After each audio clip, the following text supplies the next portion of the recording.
Hello, everyone, and welcome back to another episode of The Crowning Moment. My name is Casey Gibson, and today we're going to be doing a play-by-play of what happened at Miss America 2022. For those who may not have seen Miss America, this year it was done very, very different. And, I'm all for change. I'm cool with revamping things. But I felt like this year, Miss America wasn't a pageant anymore. It was a full-blown, live, 2-hour showing of someone getting a job. While that's great, yes, pageants are all about, are you ready for this job? How are you going to represent our organization? Like, what is that going to look like if you win our title? And, I love seeing you in an onstage evening gown or an onstage question or a talent or a swimsuit or a fun fashion or just substance. Having that fun, colorful brightness behind the pageant really makes a difference. And watching Miss America, it just felt gray. It felt really just not Miss America anymore. And like the Miss America that I remember is when I was 5 watching it on TV and just, the glitz and the glam and how beautiful they were. And just, that was, what it was back then. And I am all for, women empowerment and being boss women. Like, I am for it. But this seems like it's not even a pageant anymore. Pageantry is the elegance when you walk, how you talk, how you hold yourself. I don't understand why they still couldn't have evening gown or even fun fashion runway, like just something of substance. So that was just really hard to grasp after the fact of watching Miss America this year. But I wanted to start with something about Miss America that people may not know. After Miss America this year, there was a lot of rumblings of, well, what even is this anymore? What happened? What's going on? And that's what this episode is about, is kind of explaining what it seems like they're going to do next and where it's headed. And just giving you a play-by-play of what exactly happened, because it was a 180 from anything that I have ever seen Miss America do before. Starting off, instead of how they would normally do it, starting with calling the states, having, A to Z, all of them introduce themselves, and then they all stand on stage, and then they call the top 10. Oh no, they did not do that this year. They had gotten the top 10 scores. Then they took the other 40 girls who did not make top 10, unfortunately, and they divided it by 8. So then they had groups of 10. So they took 2 from the top 10 group and put it in with that group of 8 girls that did not make top 10. And they did that for 5 groups. So they randomized bringing people on stage. So they started with, I don't even know who, if it was like North Dakota or something. And then it was like Colorado and Utah and South Carolina and then New York and just random states in a group together. And so it opened room for a lot of confusion of, well, did they compete against those 10 girls? Did they compete against all 50 girls? Like, what happened here? And Julia Heron, Miss South Carolina America, had done a Miss America Q&A. Send in a question and I'll answer it. And so I, of course, hopped right on that because I wanted to get the facts. What went down and why was it done this way? And she answered my question. It was one of the first few questions that she answered during her live interview. And she explained it just like that. They had the top 10.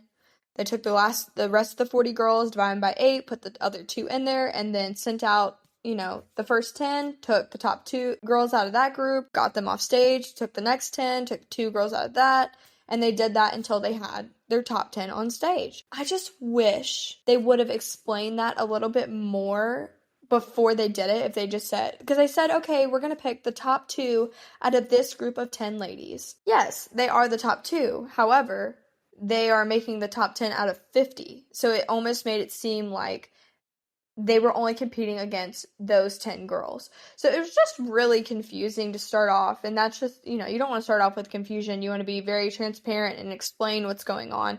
And so I think next time, if they would just be more transparent and explain, like, hey, this is what's going, this is how it's happening, it wouldn't have had any room to create those confusing thoughts for the viewers. And right off the bat, it was a lot easier to watch Miss America than it was Miss USA. Like, getting ready to watch Miss USA this year, I was screaming and running around my house because I don't have cable, and so I couldn't get the FYI channel, so then I had to get a Hulu Live 1 week pass, and it was a lot. So, like, with Miss America, I just downloaded the Peacock app, and boom, there was Miss America. I didn't have to pay anything. It was free. So that was something that I really did, praise them for, was how easy it was to watch Miss America this year. After we started watching it, the very awkward beginning went on, but I noticed, because I know they're in Connecticut again, the stage was so small and dark, and it was hard to see these girls. They had a bright white spotlight on them, but no one else at any point was ever on the stage together, unless it was like the beginning where it was those top 10 girls, that was it. But I just did not like how they cut it down from that. The first 10, when they took the 2 out of the group, seemed so cutthroat.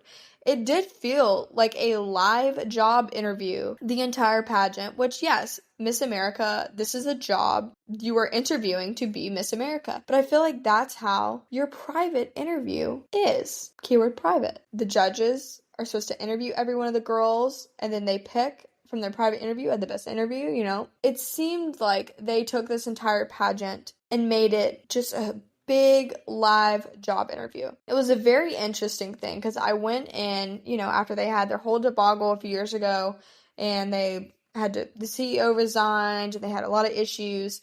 They hired a new lady as a CEO. Her name is Chantel Krebs. I think I'm saying that right. She was a former Miss South Dakota in 1997. She's a businesswoman, and she was elected the 28th South Dakota Secretary of State, and she previously served at the South Dakota House of Representatives and the South Dakota Senate. I don't really know how she got this job. Like, I'm gonna be honest, like, I cannot figure out if she was on a board previously and that's how they hired her, or what that deal was.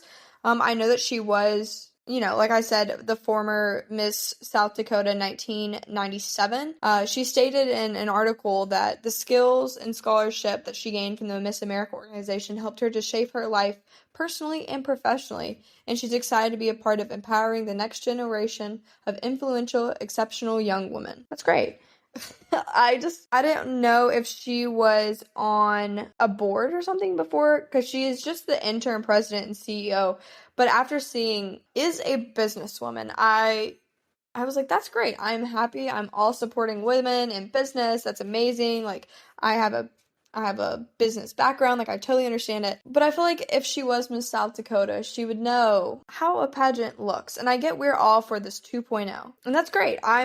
I'm happy for change, but this year was just very, very different. So after they called the top 10, this year I couldn't even pick them fast enough to tell you what all my favorite picks were, because they were all out of order. It was really, really confusing. But I know the ones that I did write down, I had put Maryland. She was in the Navy, and I thought she was really smart. Ohio, confident and pretty is what I put down. They were coming out so fast, I couldn't even write notes on these people, but I had South Carolina, North Carolina, Alaska, Hawaii, New Jersey, Iowa. She made me laugh because her saying said there are more pigs than people in their state, and that was pretty good.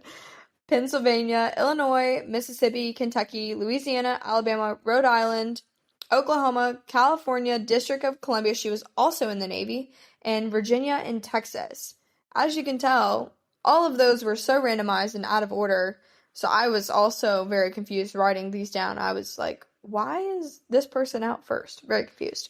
Out of that list that I picked, I got Illinois, District of Columbia, Alabama, Texas, and that was it. So I picked 4 out of the 10. I take that back. 5 out of 10. I had Alaska. So that was, 5 out of 10. That's pretty good for this one. It was just a lot going on in the beginning that I was more focused on trying to understand what the heck just happened before I could pick for their top 10. So their top 10 immediately went into talent. And talent was a very interesting process as well. They never really said what they were doing. They just said, okay, here's contestant 1, and then they played a TikTok video. And I'm all for, it's a new day and age, social media is such a big thing now, and having TikTok on there, it was really interesting. I kind of liked it. I didn't mind it. But the girls had to make a TikTok about their social impact statement. And one of them that stuck out was Texas. Texas had a really good social impact statement. And her TikTok video was very well thought out, very great. But I wish that we could go back and watch those videos because they were so interesting. And they're probably out there on TikTok if you just looked up like Miss Alabama or Miss New York or Miss Alaska or Massachusetts. They're probably out there. But before they did their talent, they did that. So that kind of gave us like, okay, number one is coming out is New York. But they never said like she's doing this or she's doing that or what song, nothing. Didn't say any of that. But she did, Miss New York came out and she did a killer monologue. It was phenomenal. And my notes were literally all caps, killer monologue. And she did an amazing job. Like, the best monologue I think I have ever seen in a pageant. Next we had Alaska, and she was singing, and it was good. There was nothing wrong with it. I put on my chart that it would have been about a 6 or 7 out of 10. Next they had Illinois, and she did violin, and it was so entertaining. That's the one good thing about girls that'll take those talents where they can move with their instruments and make it very entertaining for the viewers. That was such a good job that Illinois did. Massachusetts, she did a dance, and it was really great. She had beautiful leaps, long leg stretches. Like, it was really good. So I gave her a 7 out of 10 on that, too.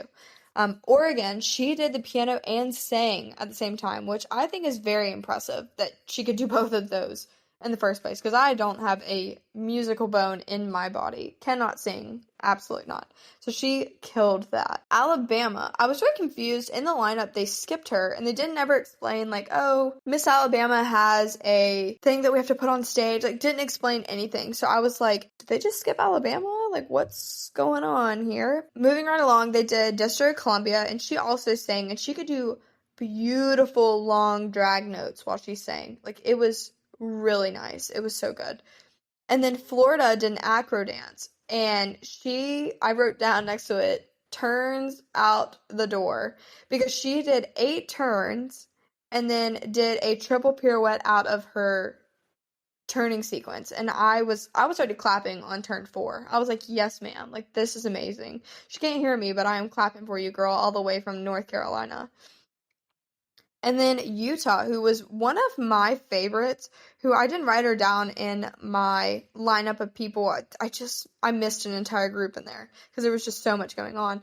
I really liked Utah. I was hoping that she would be in the top 2. She was who I was really rooting for, and she did a theatrical song, and it was by far the best singing talent that I had seen at Miss America all night. It was the best. Then they had Texas, who she did, I don't know if it was a fiddle or a violin. I could not figure it out.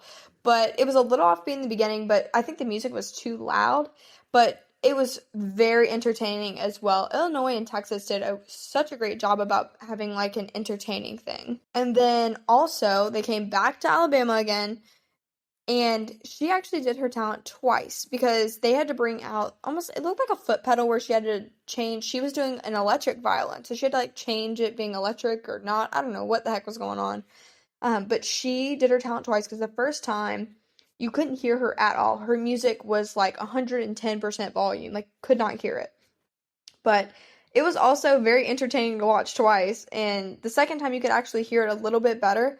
But it was still really good. Like, she just made it so entertaining to watch that I didn't even care that her violin, you couldn't hear it. She was just so entertaining. So after top 10, they moved right along into the top 5. They had all the girls come back out and stand. And top 5 was Alabama, New York, Massachusetts, Oregon, and Alaska. And for the top 5, they had them out on stage in their private interview attire. So when they interviewed previously in the week, they just wore that outfit on stage again, which I do like being able to see that interview outfit because they spend so much money on it and you don't get to see it normally if they don't have like this sort of portion where they have them do another interview on stage. And the interview that they had them do on stage was, rapid fire questions. It was so intense, but I honestly appreciate it because as a candidate at Miss America, you should be able to answer these questions about your platform left and right, like no excuses. You should be able to just snap a finger and answer it. And for Alabama, her social impact statement was about balancing technology in our lives and saying technology is a tool and that it needs to be integrated and learned as a curriculum in schools to have a positive way for children to see it. And through that, they, immediately rapid fire question. And they were asking her, how do you balance that with teens mentally? And it was talking about never be afraid of talking about the value of technology with teens and how they should, promote it in a healthy, positive way. And that's the best way to, help teens mentally with that. And she said, as Miss America, she had brought forward a balanced strategic plan to market with the partnerships that she would like to have through her social impact statement. They also asked her about diversity forward, like what would that look like with Miss America? And she said diversity, inclusion, and equal opportunities, women can be strong too. And she had this huge statement about, women CEO, and that's how it connected to her next question. It said, how does it connect with the Miss America organization? And she talks about professional development being brought to Miss America and how that kind of strategic plan will help, promote that diversity forward and help with the development of Miss America as a person. Next, they had New York, and her social impact statement was about children in sports, creating an environment for children, and she told a story about the team that she helps out with, and they asked her a question about participation trophies, and she said it's still useful to give them as almost like to give the child the satisfaction of being proud of themselves. Like, I did something bigger than myself. I completed this goal. Like, this was amazing. And it's not that she was trying to say, like, oh, you should just give them to everyone. She's like, no, like, some kids need that, little bit of confidence boost that helps them to the next thing. Then they also asked her about adult sports for men and women and her thoughts on the level of pay. And she mentioned that the media only shows 4% of women's sports and that they do deserve more respect and they should show more of those sports. They asked her, how does she encourage her children that she coach to stay in the sport? Like, how does she encourage them? And she said she always tells them to give her just one more week. She's like, I will change your mind. Just give me one more week. And she has had a huge, cute little successful story about that with one of the girls that on her soccer team that she was coaching. Next, we had Miss Massachusetts, and they, again, rapid fire questions. But they asked her, like, how do you inspire students to have their own beliefs different from their parents? And she said that by teaching them to, step into their own beliefs and not have just these echo chambers around them and having different people, like having conversations with different people will help decide for them, like what they do and do not like. And just hearing the facts, trying to understand, what they should believe themselves rather than just hearing what other people have told them for years is what they should believe. Then they asked her about lowering the age of voting to 16. And she said, we call our younger generation the leaders of tomorrow. This will help them be more engaged and ready. And I don't really know how I feel about that because I know at age 16, I still am not a huge political person. I do not like to talk about politics. That's just one of those things that you don't talk about at the dinner table. But I don't know if I agree with that answer. That's just, everyone has their own opinions. Absolutely. I believe, yes, the younger generation are the leaders of tomorrow. But I don't believe at 16 that I would have been ready to vote in my first primary or any sort of election. I just don't think I would have been, mentally able or ready, level of maturity to do that yet. And how it was challenging. And they asked her, as Miss America 2022, what is something that you can help, through this pandemic? And she said adapting to today's times kind of showed her how to be quick at adapting around her, and that change is not a bad thing. It's easily done. Next, we had Oregon. Her social impact platform was about keeping youth from slipping through the cracks. And she talked about hearing people's stories and everyone deserves kindness and pay attention to the signs around you. And she talked about her mother was Miss Portland and just kind of talked about following in her footsteps. One of the judges had brought that up. And she was talking about at one of the prelims, I can't remember if it's one that she won or one that she was just at. I think she had been trying and competing and just had not won yet.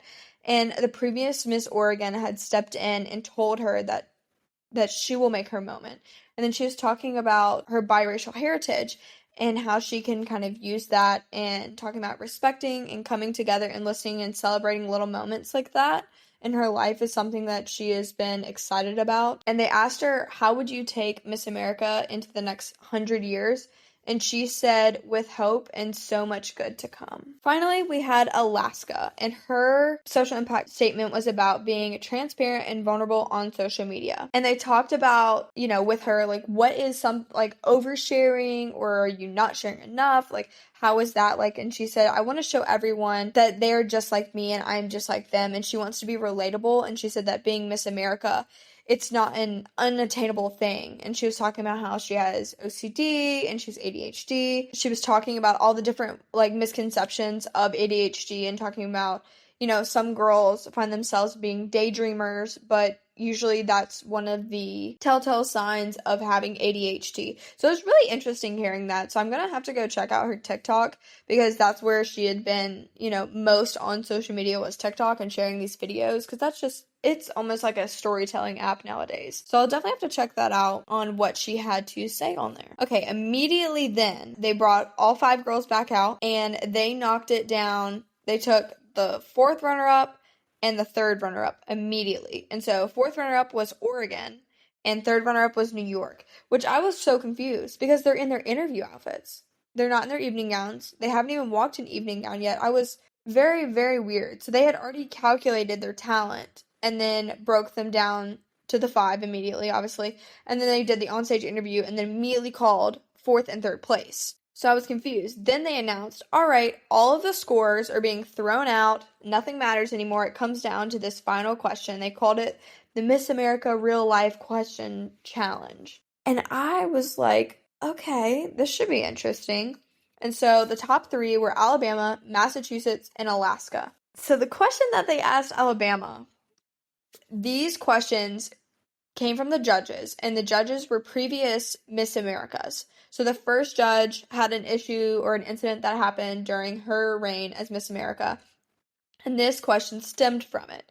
The next one, so forth. And the last judge that Alaska had, they just said this was an example. This had never happened, but it could happen, which I felt was a little unfair to the other girls, because those were real life things that had happened to people. And I get, we want to have examples to everything, but if it's going to be a Miss America real life challenge, shouldn't it have already happened to a Miss America, so then they can talk about, the different outcomes that could have came of that? But when you hear Alaska's question, you'll understand. So Alabama, they asked her. The lady gave her story, the judge, that said when she was Miss America, she had to testify for something in front of Congress or in front of a jury, and the opposing party called her to try and sway her speech that she was giving the next day. How would you handle that? And Miss Alabama, amazing answer, said she would stick to what you know is right, what you prepared, and do not let others change you. Hold to your own purpose and share what you know is right. Like, it was straightforward answer, and it was spot on. Great answer from Alabama. Then Massachusetts got her question, and her question came from a actual thing that happened to this Miss America that was a judge. And the Miss America judge said, I was going to an event and I had a stalker my year as Miss America, and my stalker was at this event and he had made threats towards her, but the local authorities couldn't do anything for her. Do you still do this appearance, or do you cancel it? Was basically her question. Massachusetts answered and said, well, your safety is the most important. You should talk to your security that is with you and try to come up with a plan if something were to happen. Because, she could have done the entire appearance and nothing ever happened. But if she would have canceled it, you would have never known. You never want to put yourself, obviously, in a place to have something negative happen towards you. But you are Miss America, and if there's a room of 400 cute little smiling faces waiting to see you, you don't want to disappoint. That's just, it's really hard. So the girl, it was a really like double-edged sword answer. Like it could go one of two ways, but it was okay. It wasn't great, but it was okay. But it was really a hard question to answer. Then they had Alaska's question, and this was just an example of something that could happen, which I felt was a little unfair. I feel like it should have been something like the other two that had happened in the past. But her question was, say you're at an event with a major sponsor, and this sponsor is a male, and he had made bad comments and sexual advances towards you. What would you do? And she said, as a woman, I am never going to let someone treat me like an object. I would speak with him and have a conversation about my concerns with him. And I agree, that is a great question. But the one thing that one of my friends had Snapchatted me, the only thing she had learned from Miss America was that men are trash. And it was honestly so sad that this is how they did that question. I don't know how I feel about it. Like, it is a question that is definitely, is a great question. It is a great question. She answered it perfectly. But I just felt like it wasn't fair. It should have been something like the other girls' questions that had seriously already happened. Yes, that is something that could possibly happen in the future. You never know. But I feel like that is something once you win Miss America, these are scenarios that they should put you in, just like role playing in a confined space, not a serious situation that this is actually happening. And you go through those issues then. This whole question top 3 process kind of just threw me off guard because again, they're still in their interview outfits. They've never walked evening gown. The only time they ever wore their evening gowns was for the introduction. That was also a lot going on there. So after they did the real life questions, they went and they put their evening gowns on for the calling of the winner, first runner-up, and second runner-up. And during that time, they had Camille Schrier come on and do her final walk, which this was different than it has ever been. She didn't actually walk. She stood on stage and said her speech. And normally they have it as an over sound and you walk and there's music and your family's there and you're crying and there's flowers. The typical evening gown walk.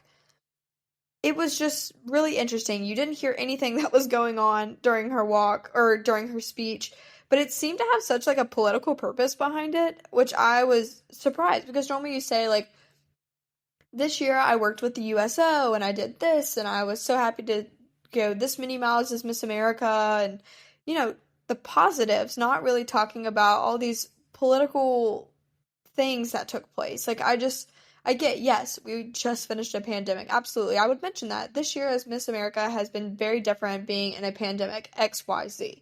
Not having the whole political agenda behind it. It was very interesting. If you haven't seen that one, definitely look it up on YouTube. Somebody probably posted it out on YouTube too.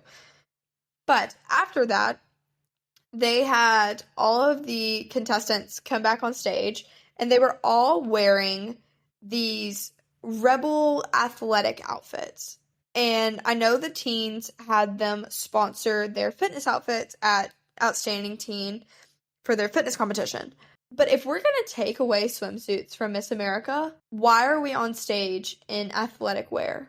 You didn't do athletic wear. You didn't even do evening gown. What is going on here? I get if Rebel is a huge sponsor, you have a big old sponsor ad for them in the book. It was just really, really weird. Like they wore them during the week at Miss America is what it looked like according to Instagram, where they were taking pictures in it. They were really cute. They're fully rhinestone. They're adorable. But it was just very, very random, very weird. So after that, all the girls were now back in their evening gown. So then you could actually see what they wore for evening gown because you didn't see them walk in it. And they went immediately to calling out who was first runner-up, and second runner-up, and it was Massachusetts, which after her question at the end, she definitely was going to get second runner-up. I thought she was going to win the whole thing, but then her question, that situational question was weird. Then Alabama was first runner-up, and Alaska won. And I had to laugh because Miss America, it was a huge deal. They were getting $100,000 scholarship. Like, that is insane. That is the most scholarship that I have ever heard anybody pageant ever give out. But she also, gets a salary and also gets, housing and a whole team to help her during the entire year. So, like, this is on top of that. When the girl was calling her as, oh, Miss America as Miss Alaska, she said she gets a $1,000 scholarship towards her education. Did she just say 1,000? She's getting 100,000. Come on, guys. It was the little ball drops. I was like, no, like, this is such a big deal for their organization. Like, you can't mess that up. You just can't. But after that, I was really impressed. It was amazing. They did a Miss Congeniality on stage. It was Miss Maine. But I had a feeling they had mentioned that, like, I think she couldn't be there. She was sick or something. And then this year for the 100th Miss America, they had a gold crown and sash. And I love gold. So, like, it was beautiful. It was so exciting. And it was just such an interesting way to have seen Miss America done. I wasn't mad at it. There was, of course there's kinks. You're on live television. There's going to be things that go wrong. But it was definitely a huge transition year that no one was ready for or expecting. And I just think it was interesting. I can't wait to have some of the Miss America contestants on the podcast soon so you can hear firsthand what it was like for them that week. Because I want to say Julia mentioned on her live it was 8 days. And she talked about how afterwards she slept for like 2 days straight. And she had over 2,000 messages. Like people just like, telling them that she loved her and they were praying for her. And it was so great. And she's amazing. And she's done so good as Miss South Carolina already. Like, I can only imagine, the love and support people are getting, from being in that organization. It's amazing, especially the scholarship money out of it. That is one of the biggest things about doing the Miss America organization pageants is the scholarship. And it's amazing. It really is rewarding. I mean, I definitely reaped from that benefit, too. I think it was like $1,500 from just showing up at Miss South Carolina. Just showing up. It was amazing. I was very thankful for that, and it definitely helped towards my college education. But just one thing that I want to say while we're wrapping this up is I'm still a little shocked. I'm not angry, and I'm no means bashing Miss America at all. I still respect the organization. It's just this was a change that no one was expecting or I think ready for. And so it really, kept us all on our toes the entire time for sure. But I'm just excited to hear firsthand from these contestants, coming up on the next few episodes, how it was for them. Because I know as, everyone in America watching, everyone has a different perspective, everybody has a different opinion, and, by all means, everyone is so welcome to, tell their opinion. And this was just my opinion. None of this, Miss America doesn't even know who I am.